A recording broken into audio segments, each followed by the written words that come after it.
She wasn't part of the club. She wasn't even supposed to be there. But when a knife flashed toward a terrified child, she threw herself in front of it. Minutes later, her body was collapsing on the courthouse steps. Hours later, 150 Hell's Angels roared into town, surrounding the courtroom in total silence. This story will change the way you see brotherhood forever. The courthouse steps were never meant to taste blood, but on that late afternoon, they did. Elena Marquez had only wanted to walk her student, 8-year-old Caleb Foster, across the square after school. The sun hung low, casting long shadows across the sandstone pillars, and the chatter of traffic mingled with the laughter of children. For Elena, the day had been ordinary. Lessons about multiplication tables, a reading circle, reminders to tuck shirts in and minds on homework. She could not have known that within minutes, her life would be measured not in chalk dust or red pens, but in the edge of a blade. As they neared the courthouse, the air shifted. A crowd gathered, not for justice, but for spectacle.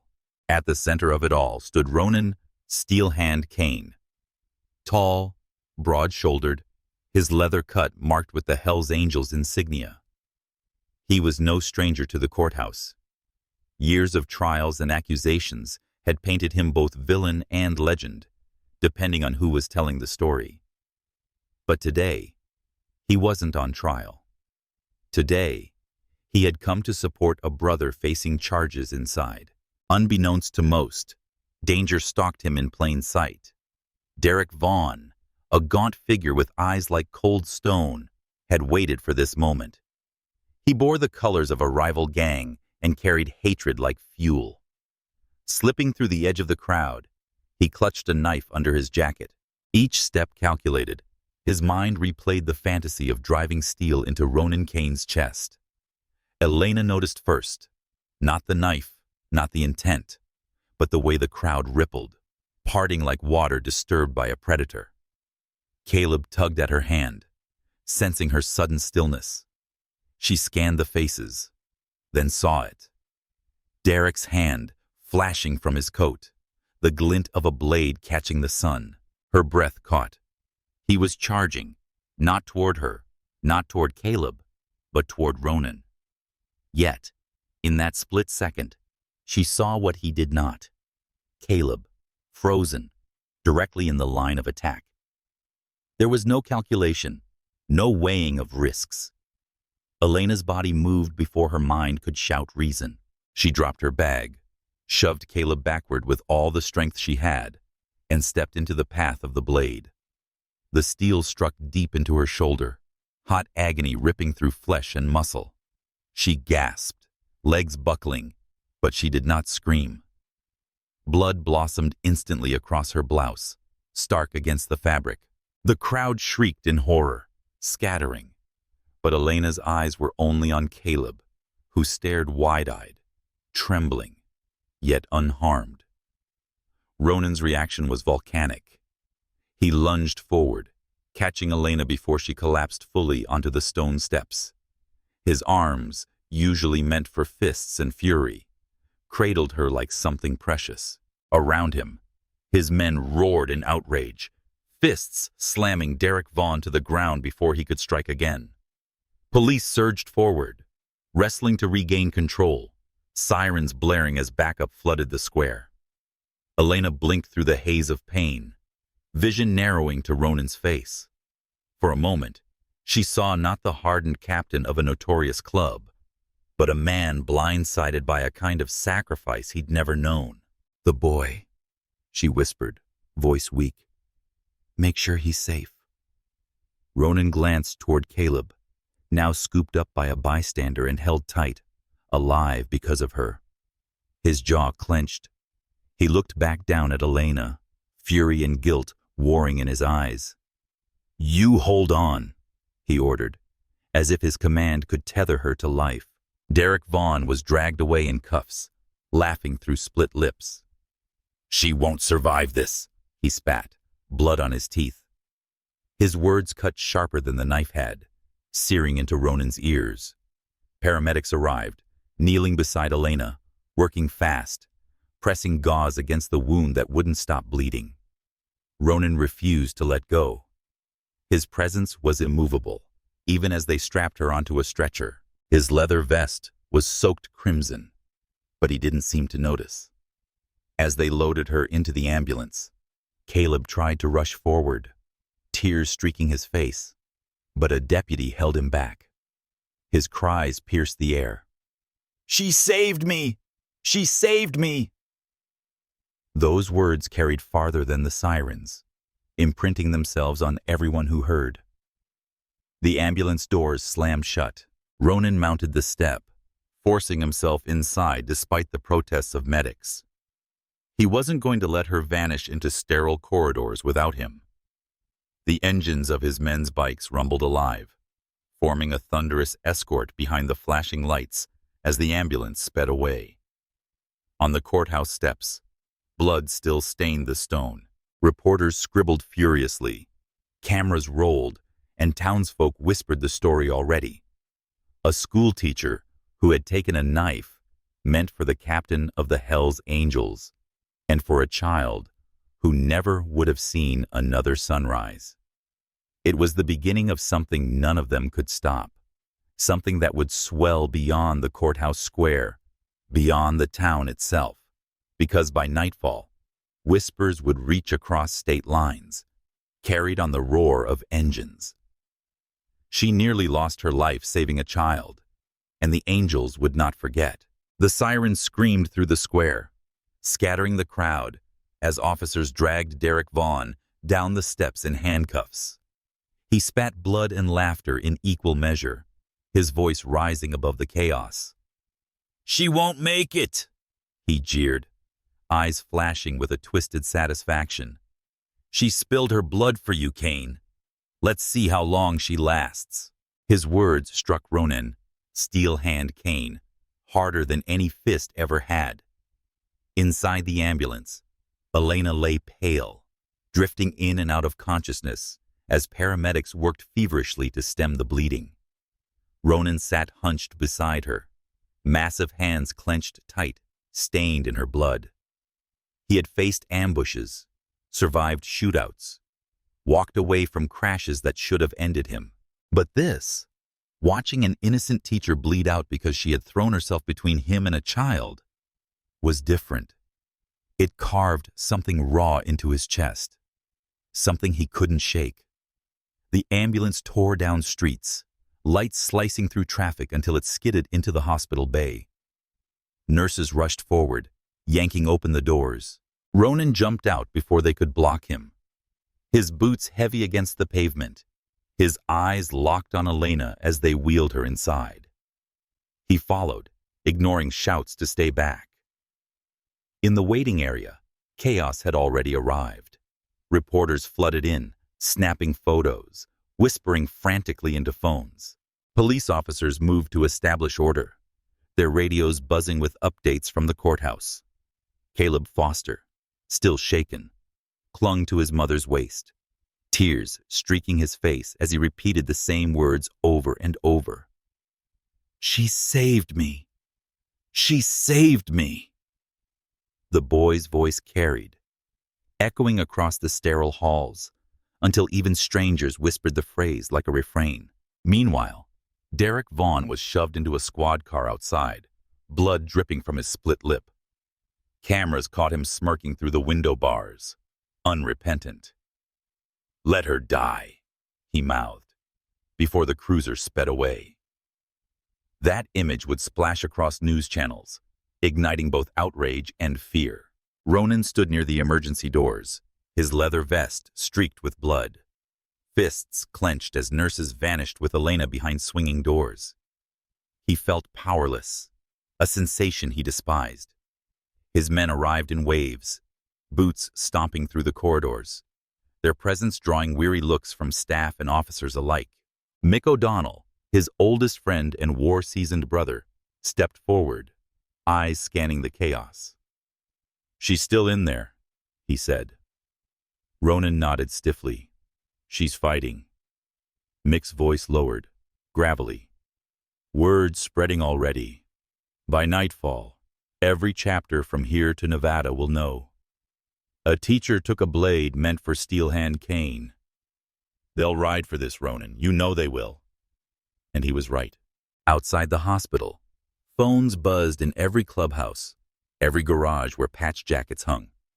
The story was simple, but it hit like lightning. A woman nearly died saving a child from a rival's blade, standing in front of the Angel's captain. Within hours, engines were firing up on highways. Convoys rolled out, headlamps cutting lines through the night. The roar of V-twin engines carried news faster than any headline. Back inside, officers cornered Ronan, their voices low but tense. Cain, your people need to leave. This is a hospital, not your clubhouse. You're intimidating staff and patients. Ronan's eyes burned into them, his tone lethal but controlled. She's here because of me. She's not alone until she walks out breathing. You want quiet? Then keep your men in line and let mine stand outside. They'll guard her better than you ever could. The officer flinched under the weight of his stare. No one pushed further. Hours dragged, the sterile clock ticking too loud. Reporters filled every corner, whispering about the trial ahead, how Derek Vaughn would be arraigned at the courthouse soon, and how the angels were already gathering for it. The air thickened with anticipation, dread, and a strange kind of awe.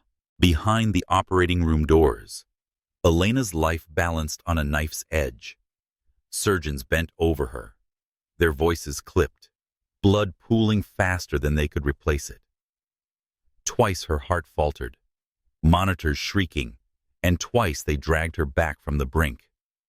Each time, the weight outside the doors grew heavier, as if hundreds of boots pressed against the tile in silent prayer. By midnight, Mick leaned against the wall beside Ronan, arms crossed.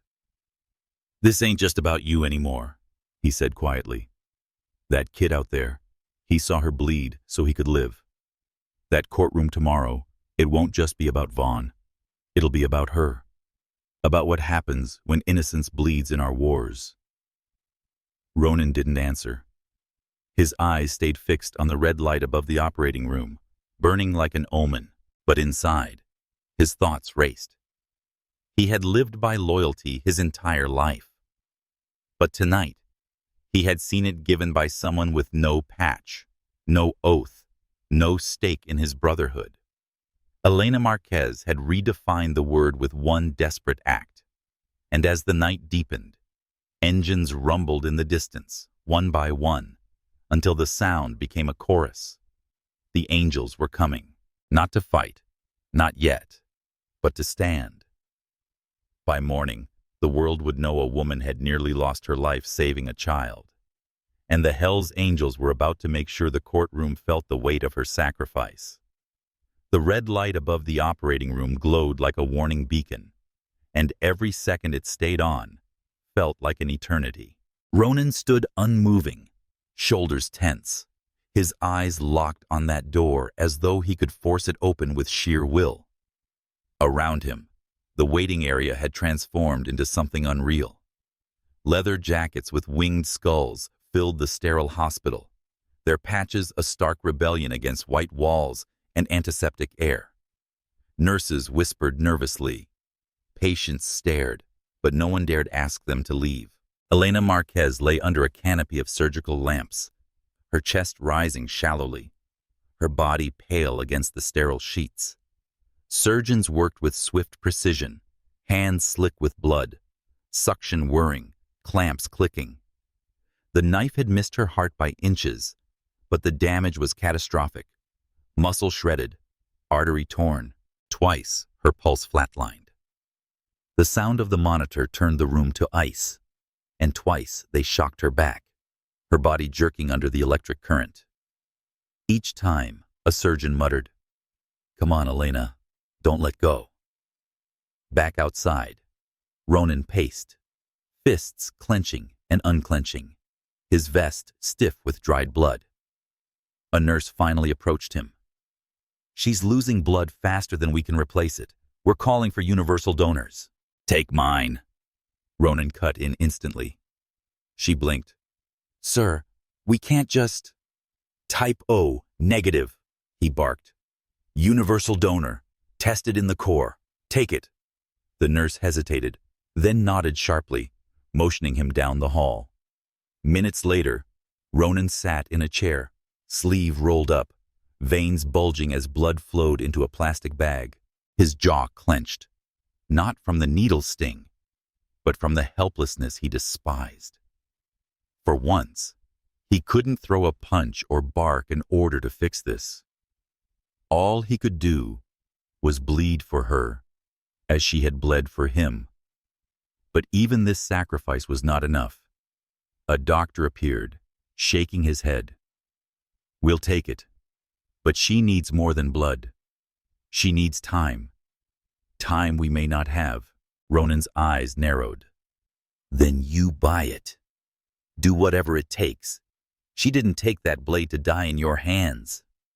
The doctor's gaze faltered under the weight of his fury, but he turned back without argument.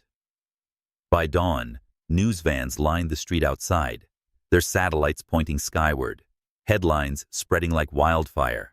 School teacher saves child, stabbed protecting Hell's Angels leader. Talk shows buzzed. Some painted her as a hero, others as reckless, tangled in a world she didn't belong to. But none could deny the image already burned into the public's mind. Elena on the courthouse steps, bleeding but unbroken, her body a shield between innocence and violence. At the courthouse itself, preparations for Derek Vaughn's arraignment began. Extra police ringed the building, barricades stacked high, officers whispering nervously about the bikers who had already begun to gather at the edges of town. Vaughn sat smugly in a holding cell, his lips split, eyes cold. They'll come, he sneered to the guard outside his bars. And when they do, you'll see what loyalty really means. But Vaughn had no idea. He thought loyalty belonged to men with colors on their backs. He hadn't seen what Ronan had seen, that loyalty could live in a teacher with chalk on her hands and nothing to gain. Back at the hospital, Mick O'Donnell leaned against the window, watching the parking lot fill with motorcycles. They're not leaving, Ronan. They'll stay planted until she walks out those doors. And tomorrow, they'll ride to that courthouse whether you call for it or not. Ronan stared at the hallway that led to Elena's room, his voice low, hard. Let them come. This isn't just about me anymore. She earned every engine, every mile. If she makes it through this, the world's going to know her name. And if she doesn't… His voice cracked just once, but he steadied it. If she doesn't, then tomorrow the courthouse won't hear a trial. It'll hear thunder. Mick nodded solemnly. Outside, the first light of morning broke, glinting off chrome and steel. The engines rumbled like a storm building on the horizon. Inside, Elena's monitor beeped steadily, fragile but fighting. Between the walls of the hospital and the walls of the courthouse, two battles were being drawn, one for her life and one for justice. And both were only just beginning. By the time the sun had fully risen, the hospital no longer looked like a hospital. It looked like the edge of a battlefield. The steady roar of engines filled the morning air, echoing through every street for blocks. One by one, then in dozens, motorcycles lined the perimeter. Chrome gleamed in the sunlight. Black leather jackets flapped in the breeze, and on every back, the same patch stared back at the world, the winged skull of the Hell's Angels. Inside, staff crowded at windows, their whispers rising with each new convoy that rolled in. Some were terrified, convinced violence was about to spill through the doors.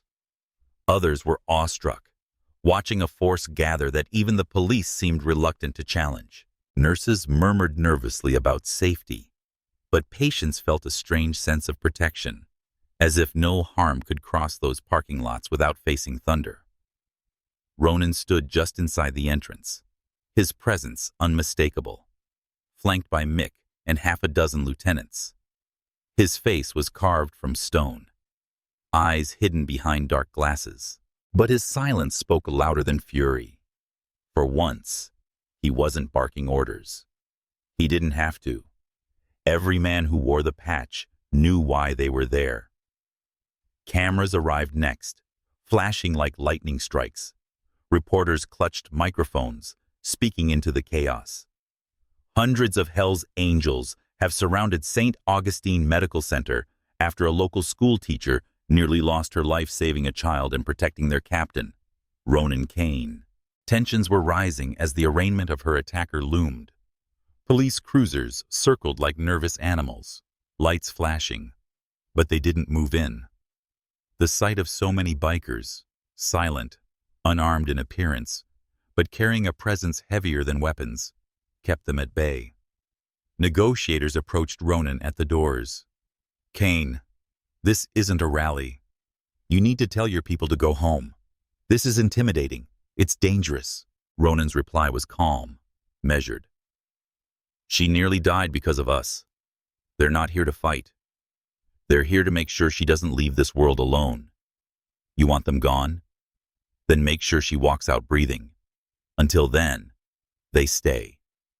The officer tried again, but the truth was plain. There was no dispersing 300 men who had ridden all night to stand vigil. They weren't chanting.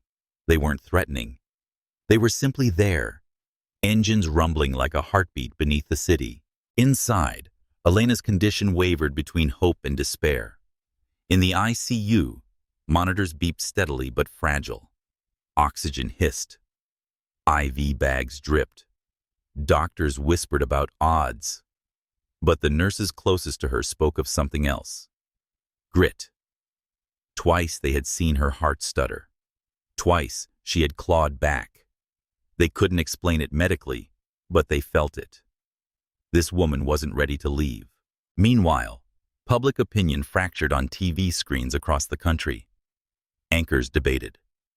Some called Elena a hero who embodied sacrifice.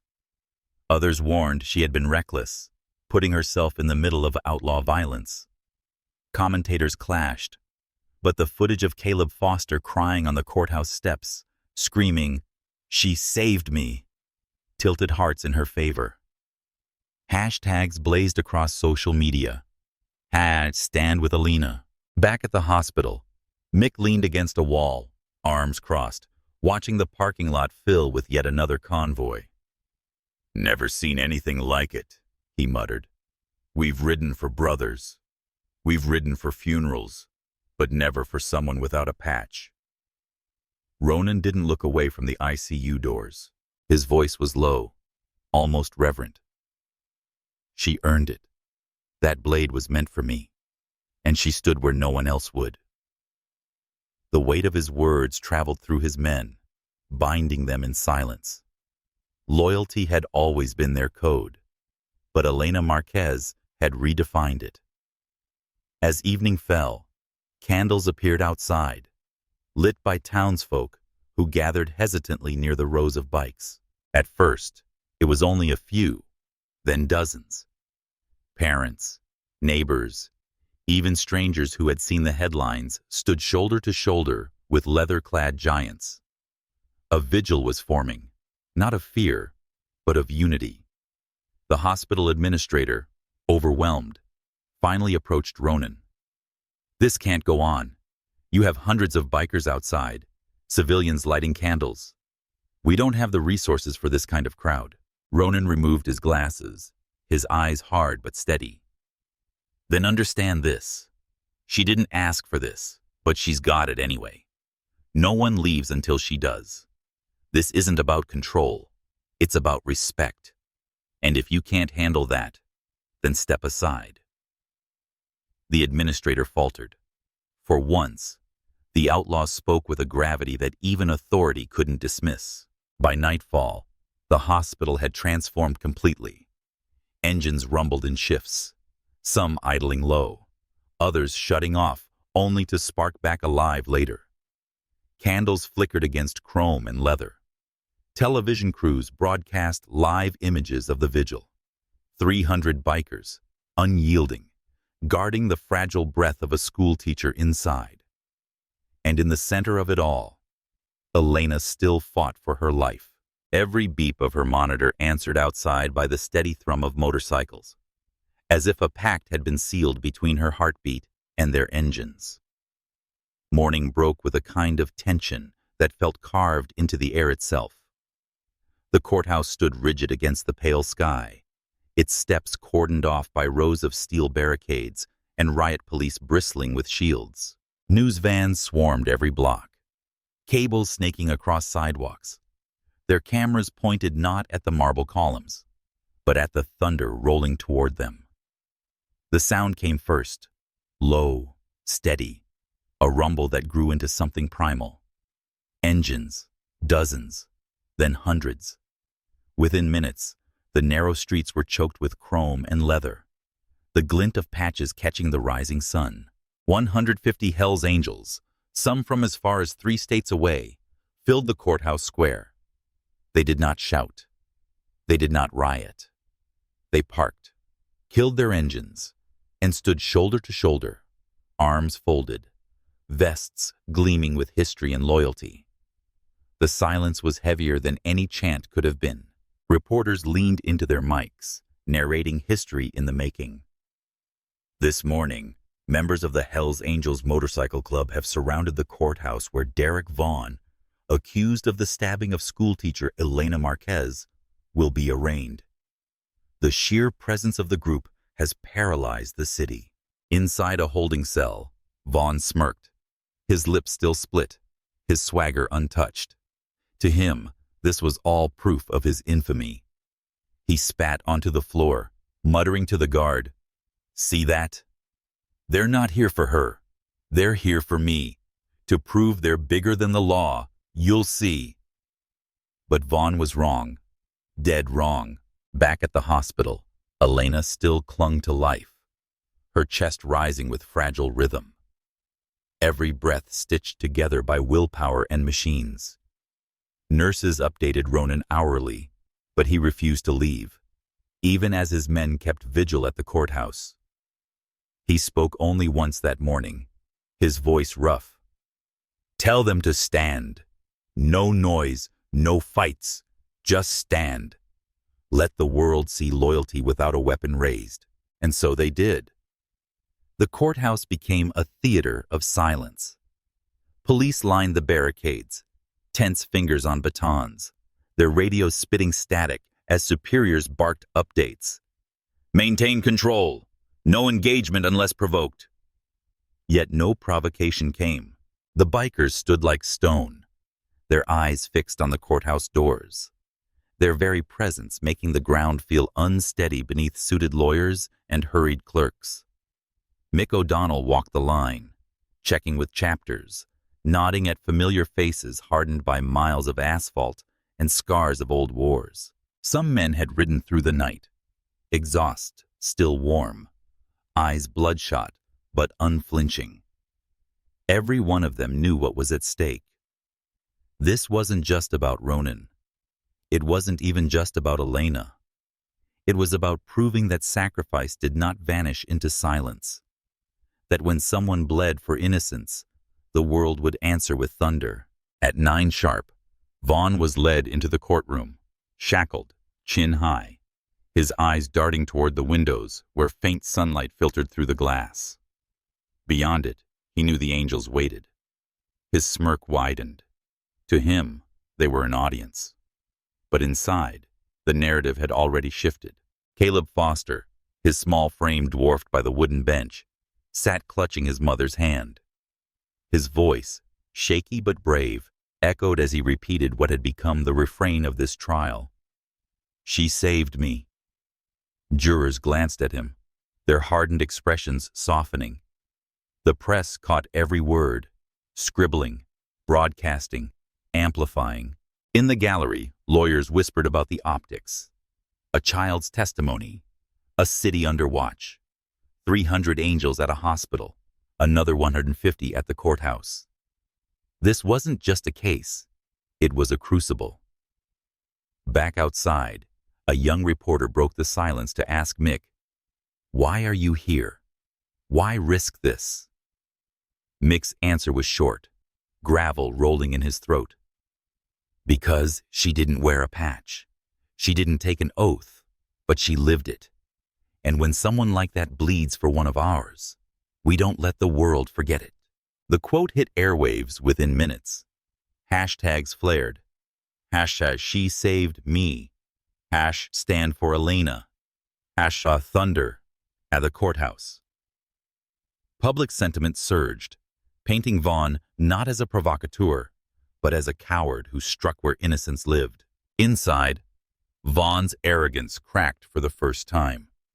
He saw the judge's stern face, the jury's tight jaws, the child's trembling words, and though he masked it with a smirk, sweat traced down his temple. The judge called for order.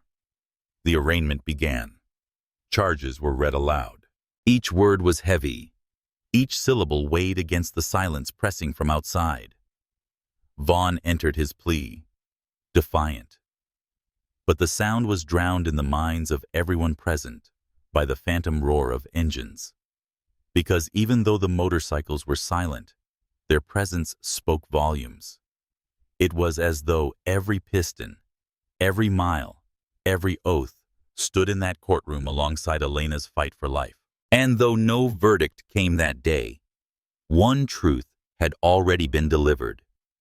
A woman had nearly lost her life saving a child, and in answer, the angels had surrounded the law itself, not with violence, but with vigilance. The hospital at dawn was quieter than the courthouse, but only just. Outside, the rumble of engines still came in waves as bikers rotated shifts, holding the vigil like sentinels of steel and leather. Candles burned low in wax puddles along the curb, the faint scent of smoke mixing with antiseptic drifting from inside. Elena Marquez lay in the ICU, her body pale, the monitors tracing fragile lines of life. For hours, she'd hovered in a limbo, where doctors whispered odds and nurses traded glances they didn't want families to see. Her pulse had fluttered, stuttered, vanished, only to return in sparks of defiance. And then, as dawn spread pale light through the blinds, something shifted. A faint movement, fingers twitching against the sheets, eyelids flickering like they fought through a storm. A nurse froze, eyes wide, then leaned close. "Elena, can you hear me?" Her lips parted, dry, soundless at first, then a whisper. "The boy, is he safe?" Tears welled instantly in the nurse's eyes. She bolted from the room, shouting for the doctors. "She's awake! She's back!" Within moments, the ICU filled with white coats and hushed orders. "Check vitals. Stabilize her airway. Neurological response good." Elena's eyes opened wider, pupils adjusting to the harsh light. Pain lanced through her chest where the blade had struck, but clarity followed. She remembered the courthouse steps, the child's scream, the flash of steel, and the weight of Ronan pulling her down before darkness swallowed her whole. Doctors were stunned. By every measure, she shouldn't have been conscious. Not yet. "It's remarkable," one murmured. "She's fought through trauma most don't survive." Word spread fast. Within an hour, Mick O'Donnell stormed into the ICU waiting area, his face breaking into the first genuine smile anyone had seen in days. "She's awake!" he barked into his phone, and miles away at the courthouse, Ronan heard it. The captain closed his eyes for a moment, shoulders finally loosening. He didn't smile. He never did in public, but the relief was carved in every line of his face. He turned to his men and gave a single nod. "She's alive. Hold the line." Outside the hospital, the crowd reacted before official word even came. A whisper moved through the bikers, like electricity. She made it. She opened her eyes. Engines fired spontaneously, roaring in salute. their thunder shaking windows. Civilians gathered nearby clapped, some weeping, the vigil transforming into celebration. Reporters scrambled, shouting into cameras. Breaking news! Elena Marquez, the teacher who was critically wounded saving a child, has regained consciousness. Inside, Elena's first request wasn't for family or even for herself. "The boy," she rasped again. Nurses reassured her. Caleb was safe, his mother by his side. Relief softened her expression, though the pain, etched deep into her body, kept her rooted to the bed. Ronan arrived later. The hospital administrators didn't want him inside. Police argued it would send the wrong signal, but Elena herself asked for him when she learned he was there. They relented. When he stepped into the ICU, the air shifted, his massive frame dwarfing the machines, his vest dark against sterile walls. For a long moment, he said nothing, just studied her, the woman who had stepped between him and death. "You shouldn't be here," Elena whispered, voice weak but steady. "You shouldn't either," Ronan replied, his voice low, rough. "That blade wasn't yours to take." Her lips trembled, but her eyes held firm. "The boy was in the way. I couldn't let him." He cut her off with a shake of his head, the faintest crack in his hardened exterior. "You bled for him. You bled for me. And now 150 men stand outside that courthouse because you showed them what loyalty looks like." Elena's brow furrowed, confusion flickering through her haze. "They what?" "Every chapter within a day's ride," Mick said from the corner, voice softer than usual. "They surrounded the courthouse at dawn. No fists, no fights, just standing there for you." Tears welled in her eyes, spilling down her temples. Not from fear, not from pain, but from the weight of it, the realization that a single act had bound her to a brotherhood she never asked for. Doctors urged them to leave, to let her rest. But before Ronan turned to go, she whispered one last thing. "Promise me the boy never sees that knife again." Ronan met her gaze, and for once, there was no outlaw, no captain, just a man who understood the price of innocence. "I promise." By evening, news of her awakening had eclipsed everything else. The vigil outside grew brighter with candles and louder with engines. Hashtag soared, headlines shifted. She woke up, flashed across living rooms and smartphones. People felt it, that rare moment where survival itself felt like a victory greater than any verdict. But for Ronan, for Mick, for every biker in leather who had stood in silence, it was more than a victory. It was a vow. Because if Elena had clawed her way back from death, then tomorrow's battle at the courthouse would not be for a memory. It would be for her future. The morning of the trial felt like a storm before it broke. The courthouse loomed under gray skies, its steps once again guarded by barricades and lines of officers with taut shoulders and watchful eyes. Beyond them, the bikers stood, rows of leather, chrome, and steel, silent as ever, engines idling like a chorus of restrained thunder. This wasn't chaos. It was discipline, and it unnerved everyone in power. Inside, the air buzzed with tension. Reporters packed the gallery, their lenses hungry for any flicker of drama. Legal clerks shuffled papers, whispering about how no case in years had drawn such scrutiny. It wasn't just about Derek Vaughn anymore.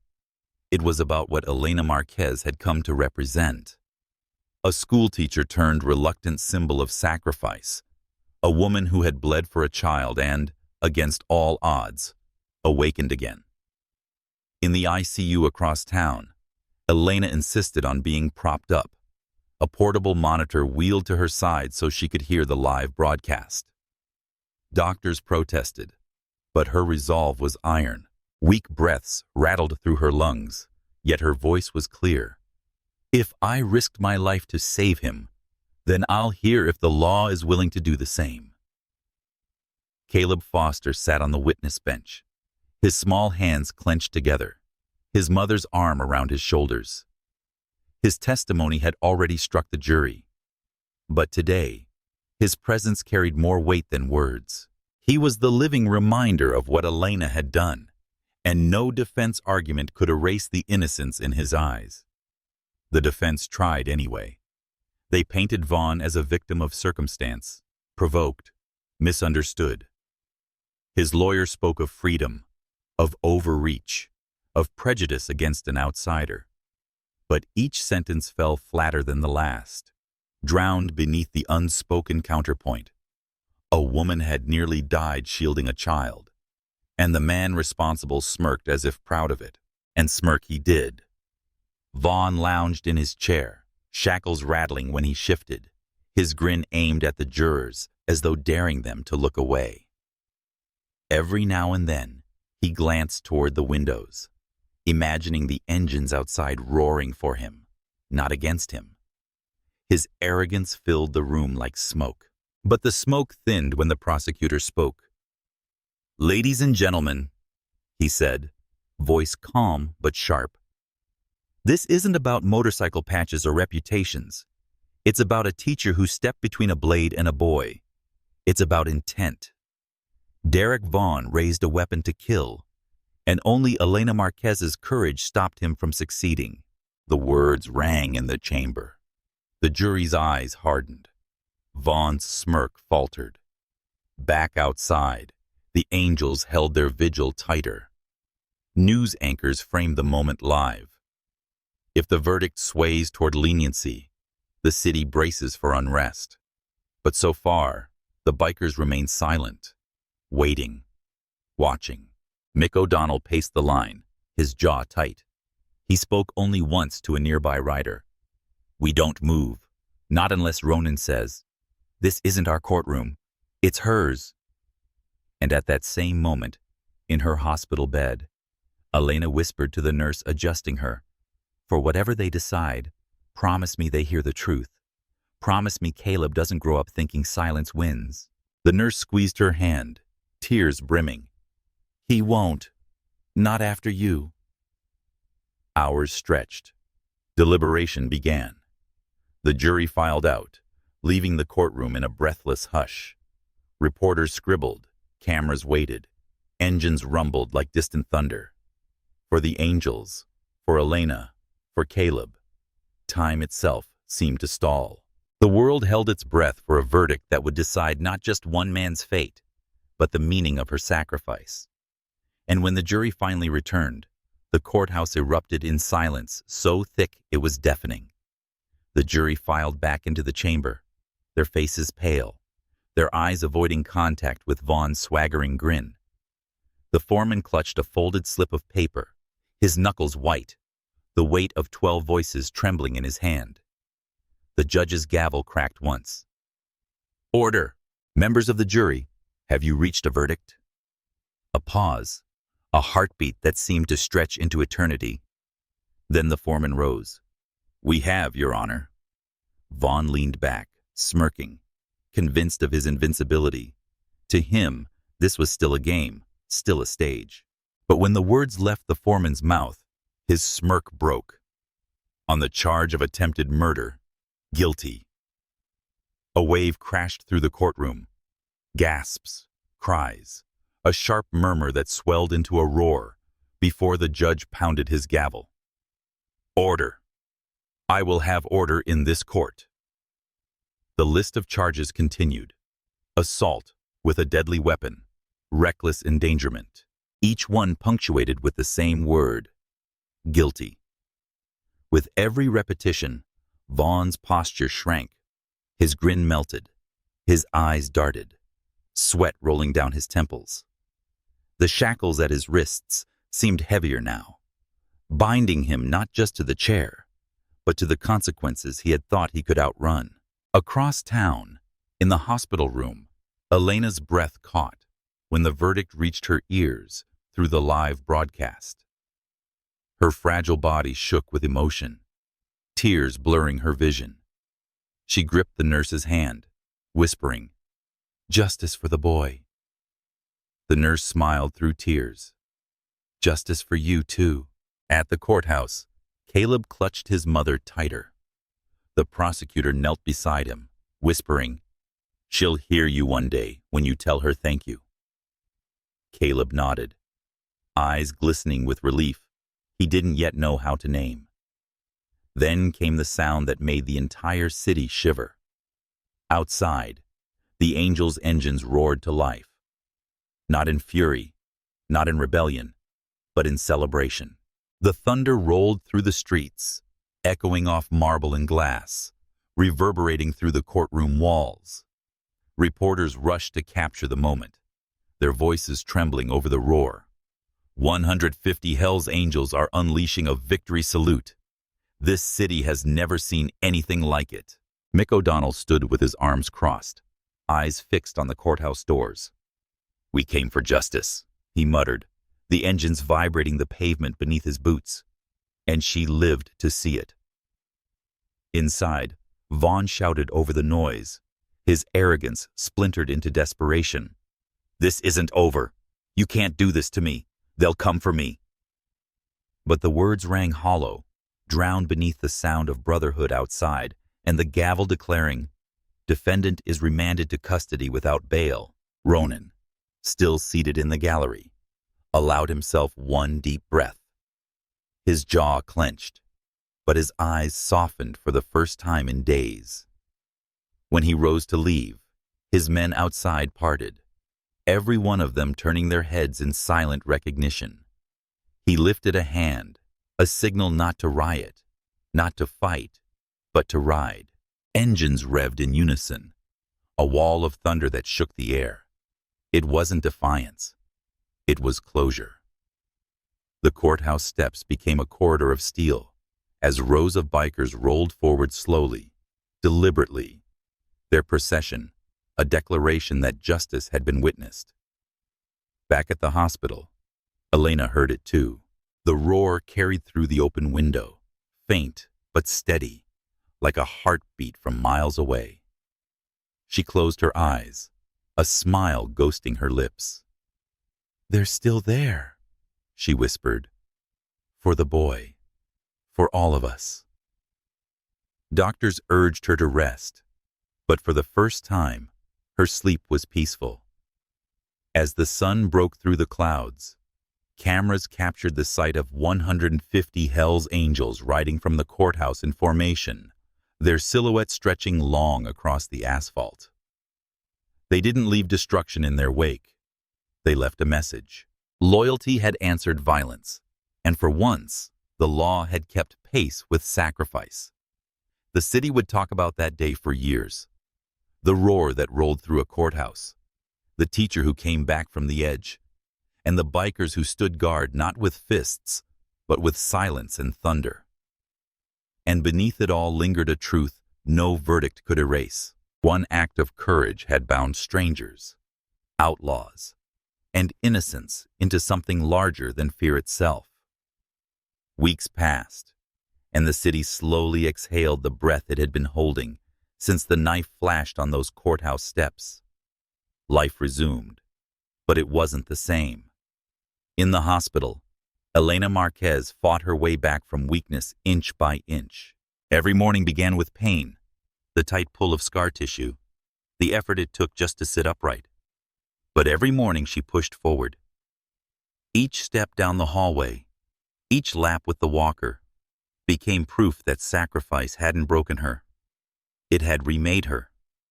The bikers who had once terrified the community transformed into unlikely guardians. While Elena healed, the Angels returned again and again. Some brought flowers. Others just stood quietly at the end of the hall, nodding once before leaving. It wasn't showmanship. It was respect. One day, Ronan himself appeared in her doorway, silent for a long moment before speaking.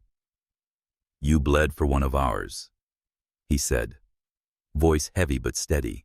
"That debt doesn't vanish. Ever." Elena managed a faint smile, still pale but stronger now. "I didn't do it for a debt. I did it because he was a child." Ronan's jaw tightened. but his eyes softened. That's the difference between us. But that's also why we're here. Then he left as simply as he'd arrived, leaving behind a leather patch on her bedside table. Not the full emblem, but a small token stitched with the letters AFA. Always, forever, forever, always. Brotherhood's seal of eternal loyalty. The trial's outcome sent ripples far beyond the city. News outlets replayed the footage of 150 engines shaking the courthouse. Commentators argued whether it was intimidation or solidarity. But the people who had been there knew it wasn't fear that silenced the streets that day. It was reverence for Elena, for what courage could look like when one life shielded another. Caleb Foster visited her often, his small hands now holding handmade cards instead of clenching in fear. "My mom says you're like a superhero," he told her once, his eyes wide. Elena laughed softly, though the movement tugged at her scar. "No, Caleb. Heroes wear capes. I just wear scars." But in his eyes, the difference didn't matter. To him, she had saved the world. When she was finally discharged, the hospital entrance became a scene no one expected. Rows of motorcycles lined the street, chrome gleaming in the sunlight, their riders silent and steady. Civilians gathered, murmuring in awe. Elena stepped out with the help of nurses, her steps slow but determined, and the roar that erupted was unlike anything the city had ever heard. 150 engines thundered, not in chaos, not in menace, but in honor. The bikers didn't block traffic or shout slogans. They simply created a corridor of steel and sound, guiding her wheelchair through as if she were royalty returning home. Civilians clapped, children waved, reporters' voices cracked as they tried to capture the moment. Elena, tears streaking her face, whispered to herself, "All this for a teacher." Mick walked beside her, his hands steady on the chair. "Not just for a teacher," he said quietly, leaning close so only she could hear. "For the woman who showed us what loyalty really means." That day became legend. Articles called it the silent salute. Some critics tried to downplay it, but most couldn't deny what they'd seen. Bikers and civilians, once divided by fear, united by a single act of sacrifice. Ronan and his men left the city weeks later, engines fading into the horizon, but their imprint lingered. People spoke differently of the angels now, not saints, not outlaws, but something harder to name. And in every telling of the story, Elena's name stood at the center. The teacher who had nearly lost her life saving a boy, and, in doing so, redefined what brotherhood could mean. Years later, when Caleb stood at his high school graduation, Elena sat in the audience, scars hidden beneath her blouse, but spirit shining brighter than ever. When his name was called, he searched the crowd, found her, and lifted his diploma high, not for himself, but for her. And in the distance, faint but unmistakable, came the sound of engines. Not 150 this time, not even 50, just a handful of riders parked beyond the parking lot, standing at attention in silence, watching, remembering. Because loyalty, once earned, doesn't fade. It echoes like the rumble of engines down an endless road. In the raw pulse of life's unforgiving streets, where shadows of violence loom like storm clouds over innocent skies, Elena Marquez's story whispers a profound truth. True courage isn't forged in the fires of self-preservation, but in the quiet, unyielding act of shielding another's light. Picture her, a simple teacher, chalk-dusted hands, and a heart woven from everyday dreams, thrust into chaos, her body a fragile barrier between a child's wide-eyed terror and the glint of a merciless blade. She didn't pause for glory or calculation. She simply chose life for 8-year-old Caleb, her blood spilling like a sacred vow on those cold courthouse steps. And in that moment of raw sacrifice, The universe shifted, not just for her, or for the boy who would chase sunrises unscarred, but for a brotherhood of leather-clad guardians who, bound by their own codes of loyalty, roared across horizons to stand vigil, not with fists raised in rage, but in a thunderous silence that echoed louder than any war cry. This is the lesson that pierces the soul. Loyalty isn't a tattoo etched in ink or sworn in shadowed clubhouses. It's a flame ignited by one selfless spark, capable of warming the coldest divides. Elena, an outsider to their world, redefined brotherhood for the Hell's Angels, proving that when we bleed for the vulnerable, the world, fractured and fierce, rallies in unexpected harmony. Her survival wasn't mere chance. It was a testament to resilience's quiet roar, a reminder that our scars, though they ache, become the maps guiding others home. In a life too often splintered by indifference, her act teaches us to pause amid the rush, to see the child in the crowd, the stranger worth saving. It urges us to live not for applause, but for the invisible threads of connection that bind us all, outlaws and innocents, teachers and titans, into a tapestry of unbreakable humanity. Feel that pull in your chest? It's the call to be Elena in your own story, to step forward, to sacrifice, to let your light pierce the dark. If Elena's unbreakable spirit moved you to tears or ignited a fire in your heart, drop a comment below. Share the moment that hit you hardest, or how you've witnessed loyalty's quiet thunder in your life. Your words could spark the next ripple. And if you crave more tales of sacrifice, brotherhood, and the soul-stirring power of human connection, hit that subscribe today. Together, let's ride through stories that remind us, in the end, it's not the engines that roar eternal, but the hearts that beat for one another. Thank you for letting this journey touch your soul.